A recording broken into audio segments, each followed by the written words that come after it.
Bonjour, bonsoir à toutes et à tous et bienvenue. Bienvenue dans une émission de partage, bienvenue dans une émission de plaisir, bienvenue dans une émission de partage du plaisir cinématographique en ce qui nous concerne, mais de façon un peu tardive, et j'aimerais commencer par là, m'excuser à ce propos, parce que les dernières semaines ont été très chargées en ce qui me concerne, et la sortie de cet épisode a pris, vous l'avez constaté toutes et tous, pas mal de retard. Il se trouve, je pense que la plupart d'entre vous sont au courant, que j'ai eu l'opportunité ces 2 derniers mois, une fois en octobre et une fois en novembre, de participer à l'émission de Canal+, Le Cercle, en tant que chroniqueur cinéma, et ce fut une aventure assez dingue à vivre, et la manière dont j'ai eu accès à cette aventure était elle aussi assez dingue à vivre. Et donc le fait est évidemment que mon temps libre était bien monopolisé par la préparation de ces deux émissions que vous pouvez retrouver sur MyCanal, hein. Ce sont celles du 10 novembre et du 19 octobre, si ma mémoire est bonne. Et le fait est entre cette émission, sa préparation et l'emploi à temps plein que j'occupe comme salarié, je n'avais plus tellement de temps pour venir me perdre avec vous sur les rivages merveilleux du cinéma. Et pour fêter finalement ce retour, et je l'espère réamorcer des sorties plus régulières de ce format, je voulais revenir sur un film qui me procure des sentiments que je crois nous n'avons jamais abordés dans cette émission. Vous le savez, d'Explorer, c'est assez ostentatoire dès son générique d'introduction, c'est une émission qui est centrée autour de la question du plaisir cinématographique et de comment est-ce que l'on peut expliquer ces émotions très fortes, très positives que nous font ressentir les films. Mais il y a un type de film dont je n'ai, je crois, jamais parlé, qui sont les films, si vous voulez, que l'on aime, qui nous procurent des émotions fortes, elles aussi, et que paradoxalement nous détestons viscéralement sur d'autres aspects, sans que cette détestation ne vienne empiéter sur le plaisir premier. C'est paradoxal, et j'aimerais plonger au cœur de ce paradoxe à travers le film Athéna, réalisé par Romain Gavras et sorti en 2022. Alors pourquoi ce film? Eh bien parce que ce film, j'ai eu envie d'élucider un point qui me paraissait obscur. Je l'ai annoncé il y a quelques jours sur mes réseaux sociaux. Ce film m'est resté en tête, d'une manière assez puissante. Ces images me sont restées, les émotions qui m'ont traversé devant me sont restées, et pourtant, il y avait quelque chose en moi qui résistait à ce bonheur, qui résistait à la jouissance que me procuraient ces images, et je crois savoir pourquoi, et c'est quelque chose qui a beaucoup été commenté à l'époque de la sortie du film, cette résistance était de nature politique. Enfin non, pas de politique, disons plutôt d'absence de politique, à travers un contexte social utilisé par le film comme un simple décorum à ce qui est la mise en scène strictement d'une espèce de tragédie opératique contemporaine, sans jamais venir véritablement interroger les enjeux politiques et sociaux du contexte dans lequel justement cette tragédie cinématographique a lieu. Et c'est quelque chose, je le disais, euh, à propos de quoi le film a beaucoup été attaqué au moment de sa sortie en 2022, et évidemment les événements de 2023 et des émeutes autour de la mort de Naël ont remis au centre des images médiatiques ces questions et ces icônes également, et la question de l'icône est importante dans le cadre d'Athéna parce que je pense que c'est l'un des angles morts du film justement, de ne pas parler du réel social mais d'iconiser le réel social pour en faire simplement une image, pour simplement en faire un spectacle. Mais cette critique que je vous donne là, qui est partagée par beaucoup de monde, à savoir que il y a quand même une morale du cinéaste qui fait qu'on ne peut pas se saisir d'un sujet aussi grave au sens impactant pour la vie de personnes qui existent réellement et qui agitent de manière très violente le débat politique et médiatique en France, de s'en saisir pour simplement en faire du show, finalement. Et c'est vrai que cette réflexion, je me la suis faite devant le film. Je me la suis faite et elle a entaché mon plaisir, un plaisir bien réel, qui était celui des images. Et autant je continue de critiquer le film sur son absence de réflexion politique, autant en le revoyant, j'ai à nouveau pris du plaisir et avec la même intensité qu'à l'époque. Et j'aimerais interroger ça avec vous. J'aimerais qu'on se pose en fait dans cet épisode la question de savoir si le plaisir que je prends face à ces images, le plaisir que je pense nous sommes nombreux et nombreuses à prendre face à ces images, ce plaisir-là doit-il être coupable? Devons-nous nous sentir coupables de jouir des images qui nous sont proposées alors même que nous savons que ces images sont problématiques. Problématiques non pas au sens où elles seraient nécessairement moralement condamnables, mais problématiques au sens où elles soulèvent un problème. Un problème qui gâche un peu la fête. Et en revoyant le film, et en écoutant les diverses interviews de Romain Gavras autour de son travail, ce qui est très frappant, c'est à quel point tout ce que l'on a dit du film à l'époque est juste. Juste au sens où, en effet, il y a un décorum social dans ce film. Il y a une situation qui est prise comme excuse pour faire des images. Et la finalité du projet cinématographique de Romain Gavras, c'est une finalité formelle. Et c'est quelque chose sur lequel il insiste beaucoup dans ses interviews. Peut-être avez-vous regardé le making-of aussi du film, qui est assez intéressant d'ailleurs, presque mieux que le film, puisque le film est une démonstration de force technique, c'est une prouesse technique sur laquelle on va revenir. Et ce qui est très intéressant justement, c'est à quel point Gavras focus complètement son attention et son discours de cinéaste sur cet élément formel. Cet élément formel qui, pour lui, porte nécessairement le fond, un fond qui n'est là en fait que pour justifier l'existence de ces images.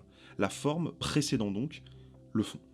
Et ce qui est assez intéressant en revoyant le film, c'est que cette démonstration de force technique, puisqu'il y a vraiment quelque chose de cet ordre-là, le film a coûté extrêmement cher, il est filmé avec des caméras IMAX, donc il y a une volonté, dès le choix technique, avant même de parler de manière de cadrer et de manière de mouvement de caméra, dès les choix techniques, il y a une volonté de créer de l'ampleur. Une ampleur qui donc sert à mettre en scène une tragédie. La tragédie du film étant ce qui est présenté au départ comme une bavure policière. Ah oui, je précise que je vais spoiler le film puisqu'il est sorti il y a quand même un certain temps maintenant et qu'il a été très grandement commenté. Donc je pense que vous l'avez toutes et tous vu ou que vous avez déjà été spoilé. Donc voilà, je vous préviens quand même un peu en amont.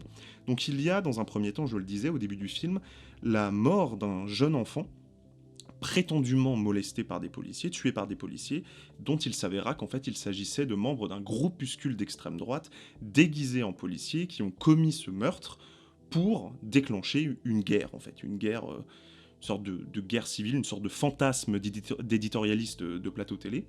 Et c'est ça que met en scène le film. Le film met en scène la naissance de cette guerre, comment est-ce qu'elle débute, et elle débute in medias res, dans le film par un plan séquence absolument virtuose où nous avons deux frères, l'un, l'aîné, ancien militaire français revenant du Mali, qui cherche à calmer son petit frère, lui chef de bande, qui va tout simplement allumer la mèche de la colère, puisque c'est lui qui va jeter le premier cocktail Molotov, qui va foutre le feu littéralement à la situation. Et d'ailleurs, le personnage est symbolisé par ce cocktail Molotov puisqu'il est le seul à en lancer. Et on va revenir là-dessus, sur la symbolique du feu, et comment est-ce que cela peut être attaché au discours mythologique dans le film. Et rien qu'avec ce que je viens de dire là, il y a une mise en place qui est très claire dans le film. Nous sommes là pour raconter une guerre. Ce qui est montré comme une guerre, ce qui est filmé comme une guerre fratricide, qui prend les oripeaux de la tragédie. En effet, c'est quelque chose qui a été mis en avant dès la promotion du film. Le film était appelé une tragédie de Romain Gavras, et en effet, le film en respecte les codes classiques, c'est-à-dire l'unité de temps, l'unité de lieu, l'unité d'action, et puis les thématiques générales, le conflit fratricide au milieu d'une guerre, comment est-ce que les liens du sang sont confrontés à la question du destin, etc., etc. Le film est complètement là-dedans. Et ce qui est intéressant justement en travaillant ça, c'est que Gavras reconduit finalement des thèmes qui l'ont toujours intéressé au fil de son travail de metteur en scène, et j'inclus ses clips là-dedans. C'est que Gavras, selon moi, Gavras fils, est un réalisateur iconographique. Et d'ailleurs, c'est peut-être pas un hasard si la boîte de prod avec laquelle il travaille, c'est Iconoclast. D'ailleurs, c'est intéressant ce rapprochement.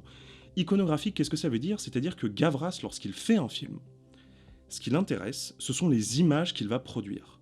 Les images étant porteuses par elles-mêmes de sens. Iconographique, renvoyant à la problématique religieuse de l'icône, c'est-à-dire la représentation du divin dans une image, qui sert à l'héroïser, ou tout simplement, le verbe existe, à l'iconiser.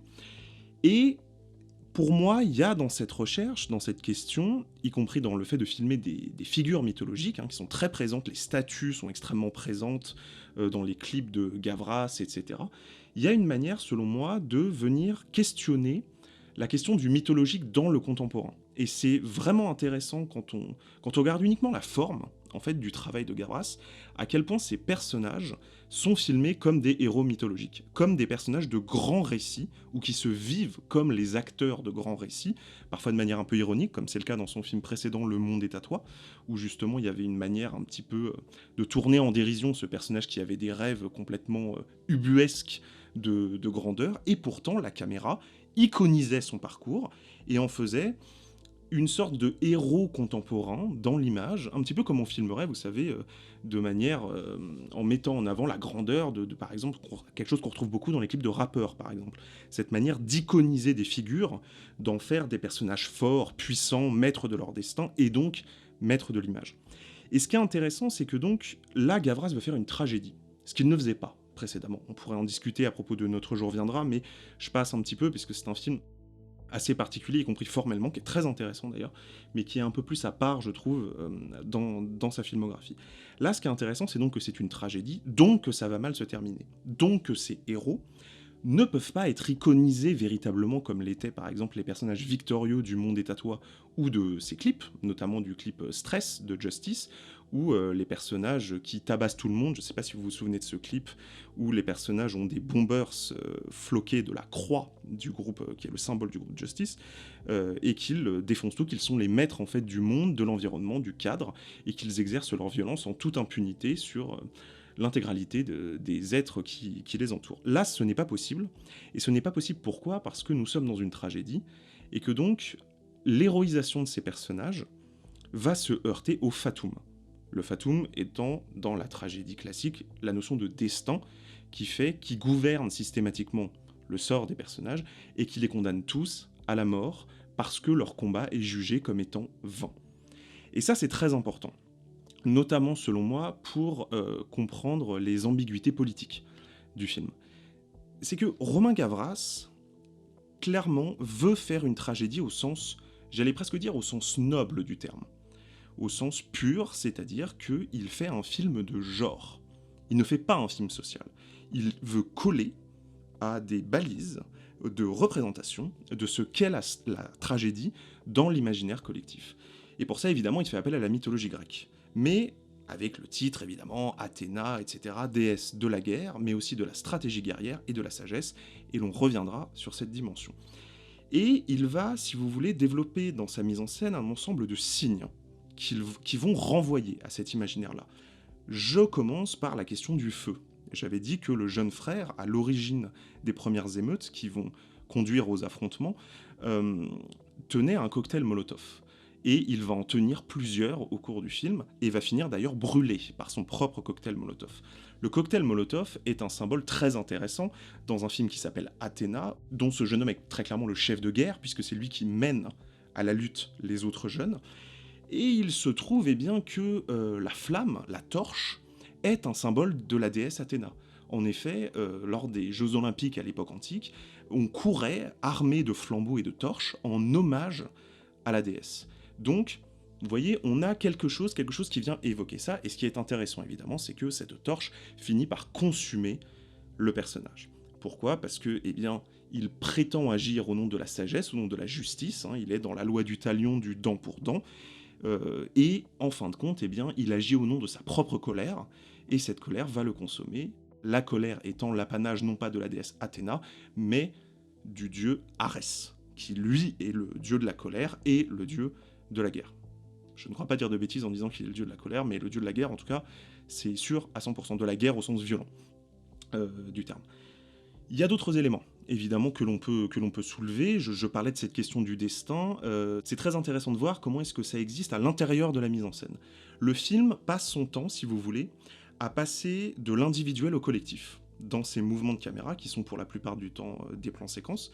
C'est-à-dire qu'on va avoir un personnage qui est au centre du cadre, la plupart du temps filmé en plan à l'épaule ou en plan visage, carrément, occupant tout le cadre.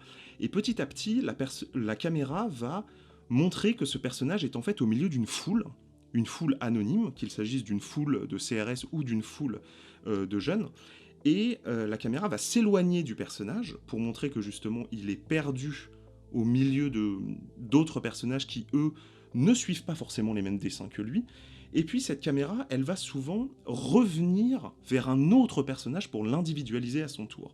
Et ça, c'est une manière très intéressante de faire dialoguer les destins, je trouve, parce que on a, si vous voulez, le destin qui a lieu deux fois dans ce type de plan. On a d'abord le personnage qui a son objectif et qui aimerait que la foule le suive, en quelque sorte. Or, cette foule, la plupart du temps, ne le suit pas, le personnage est perdu au milieu de cette foule, et puis surtout, on a une caméra qui s'éloigne de ce personnage qui se pense important, qui pense avoir un destin, pour aller se concentrer sur un autre personnage, nous montrant qu'il y a plusieurs destins qui s'affrontent, et qu'ils sont, pour autant, tous perdus au milieu de quelque chose de plus grand, qui est un événement collectif, politique, point d'interrogation, mais en tout cas quelque chose qui va embarquer tout le monde, et qui en fait finit par avoir sa propre raison d'être.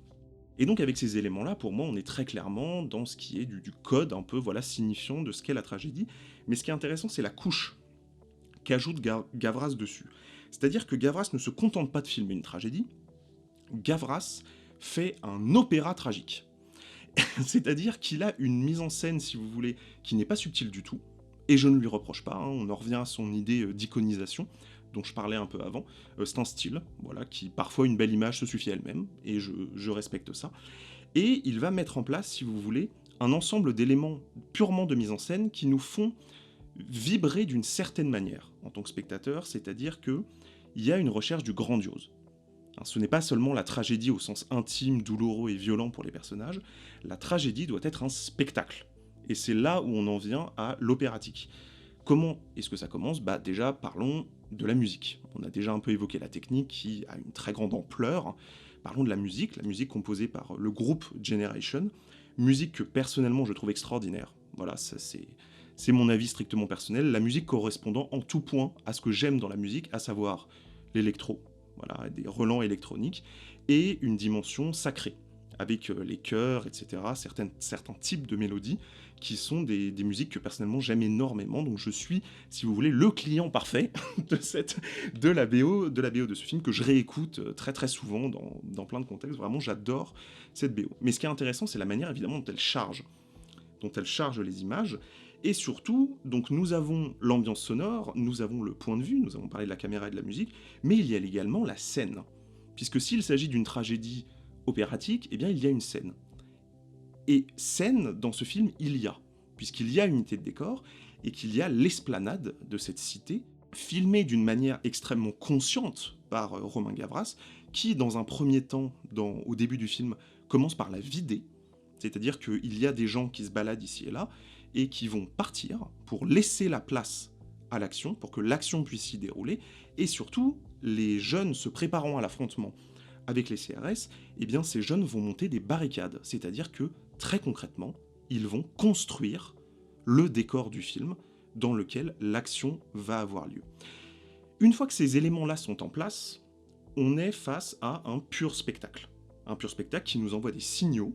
Voilà, nous sommes dans une tragédie, filmée comme un opéra, avec une ampleur visuelle de dingue, et personnellement, là, je suis en kiff total face à ce que je regarde, parce que Gavras sait cadrer un putain de plan, Gavras sait déplacer une putain de caméra, Gavras sait donner du souffle à ces images, et c'est important.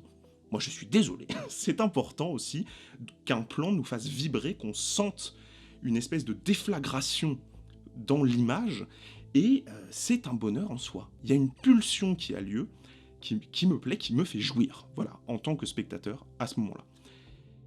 Cette dimension tragique, opératique, que j'évoque dans la mise en scène, Gavras veut l'appliquer également dans son scénario. Et donc, comment parler de tragédie ? On va parler des passions qui consument les personnages, les passions au sens d'émotions très violentes. L'émotion centrale de ce film étant la question de la colère. C'est assez frappant, en revoyant le film, à quel point tout est question de colère dans ce film.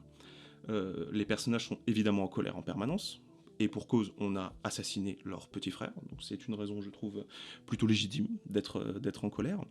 On passe son temps à hurler au personnage d'arrêter.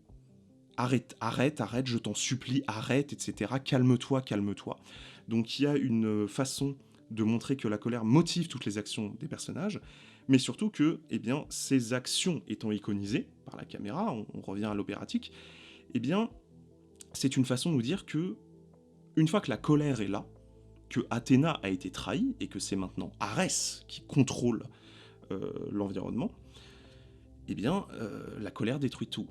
À commencer par les personnages qui donc adorent un faux dieu, puisque c'est quand même très intéressant, je reviens là-dessus, que les personnages passent leur temps à scander le nom de la cité qui est Athéna, donc comme si en fait ils rendaient grâce à la déesse, en fait d'une certaine manière, mais qui se comportent suivant les préceptes d'un autre dieu, en l'occurrence Arès, le dieu de la guerre et de la colère. Et cette façon d'aduler le mauvais dieu, encore une fois, c'est un élément très concret de la tragédie. Et à nouveau, ça nous porte, ça crée quelque chose d'assez jouissif pour nous. Et alors, qu'est-ce que ça crée? Et c'est là qu'on en arrive à une sorte de culpabilité qui vient teinter ce plaisir. En fait, filmer des personnages, si vous voulez, iconisés, qui se prennent pour des héros tragiques, filmés comme tels, avec une ampleur d'opéra, bah, ça nous permet quelque part de jouir à travers l'image de leur colère. Et qu'est-ce que ça provoque, cette colère, dans le film? Eh bien, c'est une jouissance de la destruction. Et c'est là qu'on en arrive à quelque chose d'assez ambigu moralement, qui fait aussi que le film peut être discuté de ce point de vue-là, c'est qu'il y a quelque chose dans ce film de complètement nihiliste. Il y a une espèce, si vous voulez, de contradiction entre la souffrance que ressentent les personnages et la manière dont cette souffrance, qui s'exprime en colère, est complètement héroïsée par les plans. C'est-à-dire que, si vous voulez, en tant que spectateur, je jouis de la souffrance des personnages. Et là, ça devient étrange. Ça devient étrange parce que ces personnages qui sont censés être des héros dans le film, qui sont d'ailleurs montrés comme étant des héros, puisqu'ils gagnent à plusieurs reprises leur affrontement avec les forces de l'ordre, et en tant que spectateur, moi je suis heureux qu'ils gagnent, eh bien non seulement ils sont défaits à la fin, mais surtout ils sont tous consumés par cela. Donc non seulement je jouis de la destruction qu'ils commettent, mais aussi de la destruction qu'ils subissent. En fait, je jouis de leur mort. Et c'est ce qui a fait dire à plusieurs commentateurs du film, de manière assez juste, je trouve, qu'en fait le film n'était pas si vous voulez, n'était pas ce qu'on appelle du riot porn. Alors le riot porn, c'est un terme anglais. Le riot, c'est l'émeutier en anglais, et le porn, eh bien c'est le porn, qui en fait consiste à désigner, si vous voulez, certains types d'images qui sont justement tournées vers cette pure jouissance de la destruction, qui en fait dépolitise totalement les choses, et surtout romantise ce qui est à l'origine un acte violent, et un acte violent qui, sauf événement historique majeur ayant déstabilisé le cours de l'histoire, les émeutes se soldent par un échec des émeutiers. Donc il y a quelque chose de très ambigu dans la représentation qu'on pourrait qualifier de riot porn, c'est-à-dire qu'on filme comme des héros des gens qui perdent. Ce qui est une manière d'héroïser leur défaite, et donc de la valider, d'iconiser que décidément ils ne peuvent que perdre parce que c'est le destin, et donc que le statu quo politique c'est très bien. En faisant cette analyse, en prononçant ces phrases là que je suis en train de prononcer devant vous, je me rends compte que je vais un peu loin. Mais il y a l'autre qui disait quand même que la forme c'est le fond qui remonte à la surface. Et ne pas interroger ce que l'on voit, ce que concrètement le film nous montre, hein. C'est-à-dire que là je suis pas en train de vous dire que je suis d'accord ou pas d'accord avec le discours qui est tenu par le film. Je suis simplement en train de considérer que, en effet, je pense que c'est ce que le film nous montre. Et là où ça devient un peu plus étrange, c'est que lorsqu'on fait remarquer ça à Romain Gavras, qu'on lui dit « c'est quand même bizarre, cette manière que vous avez de raconter de manière héroïque la défaite de jeunes de banlieue qui se révoltent suite à une bavure policière. C'est quand même bizarre, je veux dire, il y a quand même quelque chose qui pose question, en effet. » Et Gavras se défausse. Pour moi, ce que ça sous-entend, c'est « moi, je suis là pour faire des images. Moi, je suis un homme d'image, d'ailleurs, c'est sur ça qu'il insiste, et en fait, j'utilise la réalité sociale des gens que je dépeins pour faire des images. » On en revient à l'icône. Voilà, hein. Moi, en fait, finalement, ce que ça raconte, c'est pas très important. De toute façon, c'est mon image qui se raconte elle-même. Une sorte de cinéma strictement formel et, d'une certaine manière, un peu autosatisfait de sa propre forme. C'est-à-dire, c'est, voilà, je crée une image qui n'est pas le relais d'une histoire et d'une émotion. Mon image est la finalité de l'image. Voilà, elle doit être regardée en tant que telle, elle doit être regardée, on y vient, comme une icône. Et là où, évidemment, tout le monde s'est jeté sur Romain Gavras, c'est avec un argumentaire qui, pour moi, se tient, c'est comment est-ce possible de dépolitiser à ce point un sujet aussi politique. En discutant du film avec un de mes amis qui l'a vu très récemment, parce qu'il savait que j'allais en parler, et lui il l'avait pas vu, donc il m'a dit « Oh bah, je vais le regarder » et tout, et qui a beaucoup aimé le film, il m'a dit « En fait, ce que j'aime bien dans ce film, c'est qu'il ne parle pas des banlieues, mais qu'il prend ça uniquement comme excuse pour faire un film de guerre. » Tu te reconnaîtras évidemment, puisque tu vas écouter cet épisode, et tu seras probablement pas d'accord avec beaucoup de choses que j'ai dit dedans, mais je pense que tu as raison. Je m'adresse évidemment à mon ami qui a dit ça. Je pense que tu as raison, et selon moi, c'est un problème. Alors je ne dis pas que ça invalide le film, mais le fait est que ça m'empêche de l'aimer de tout mon corps. Et que du coup, je suis dans cette position, à l'heure actuelle, assez étrange, de culpabiliser de ces images qui me font jouir. De culpabiliser moralement, parce que je ne suis pas sûr de vouloir jouir de ce type d'image, et donc c'est intéressant, aussi pour moi, spectateur, ça me permet de me rendre compte que cette espèce de posture que j'ai de non, moi ce qui m'intéresse c'est le cinéma, on peut parler de tout, on peut trouver qu'un bon film est un bon film, peu importe ce qu'il raconte, bah je sens qu'il y a quelque chose qui bloque, de ce point de vue-là. Donc déjà, je ne suis pas aussi un cinéphile absolu, si vous voulez, rigoriste, que je le croyais. Il y a quelque chose de l'ordre du moral et du politique qui vient s'interposer entre moi et le film. Mais là où ça devient encore plus intéressant, et encore une fois je paraphrase beaucoup de vidéos très intéressantes qui ont été faites sur le film, d'analyse de la représentation notamment des corps racisés dans un film comme ça, je vous renvoie notamment à la critique de Histoire crépue. Je ne sais pas si vous connaissez cette chaîne, c'est une très bonne chaîne, je vous invite à la découvrir, qui a fait justement une critique politique du film, que je trouve assez intéressante. En fait, je pense que le problème d'Athéna, et on en revient à la phrase que prononçait mon ami, c'est qu'Athéna évite la question. Et selon moi, c'est ça qui est grave. Parce que quand tu fais un film sur un sujet comme ça, à savoir la violence policière envers les jeunes de banlieue, la violence des jeunes de banlieue envers la police, tu ne peux pas faire comme s'il n'y avait pas un contexte politique et sociétal autour de cette question, comme si des images n'avaient pas été produites sur cette question, comme si des récits n'avaient pas été produits sur cette question, comme si évidemment des analyses politiques de fond, des analyses politiques, sociologiques, philosophiques, n'avaient pas été produites sur cette question. Et je suis désolé, mais on ne peut pas me demander, moi spectateur, de faire abstraction de tout ce que je sais et de tout ce que je pense sur un sujet réel, sur lequel j'ai lu, sur lequel j'ai écouté, sur lequel j'ai discuté, sur lequel j'ai débattu. On ne peut pas me demander d'arriver vierge devant un film qui traite de sujets. On ne peut pas me demander, ni à moi ni à quiconque d'ailleurs, d'arriver vierge devant ces images. Ça n'est pas possible. Ça n'est pas possible pour moi de ne pas charger ces images d'une réalité qui leur préexiste. Et le pire dans tout ça, c'est que moi qui suis moi-même aspirant réalisateur, je comprends parfaitement la démarche de Gavras. Je comprends parfaitement que j'ai juste envie de faire des images, et ces images, elles me tapent dans la gueule, et ces images, elles produisent un effet, elles produisent une jouissance, elles produisent le plaisir de la destruction, etc. Et en effet, elles ont produit moi aussi chez moi ce plaisir, chez moi Clément spectateur. Et je comprends ce plaisir.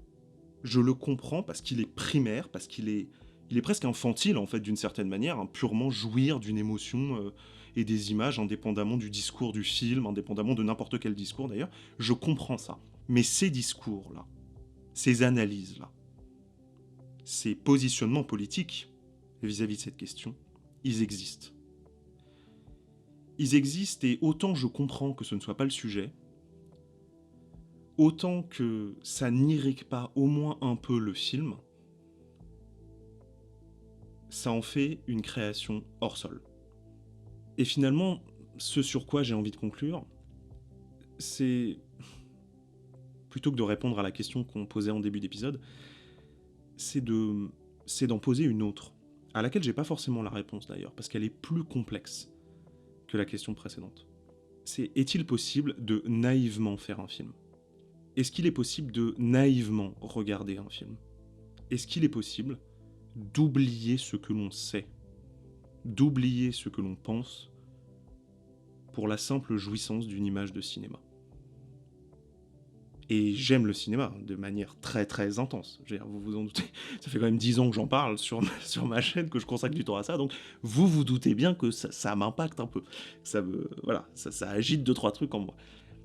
Mais je ne sais pas si je suis capable d'en jouir naïvement. Et surtout, je ne sais pas si j'en ai envie. Je ne sais pas quelle sera votre réponse à vous à cette question, mais c'est avec elle que je vais vous laisser. En vous remerciant de m'avoir écouté, en espérant que cet épisode vous a intéressé, qu'il vous a plu. Je vais essayer de maintenir une régularité pour cette chronique et d'en faire un épisode toutes les 2 semaines à peu près. Voilà, de toute façon, je vous tiendrai informé sur mes réseaux sociaux. Et je vous souhaite une nuit d'angoisse et de sueur froide pour tenter de répondre à cette question. Et je vous dis à très vite pour continuer à parler de cinéma. Salut tout le monde.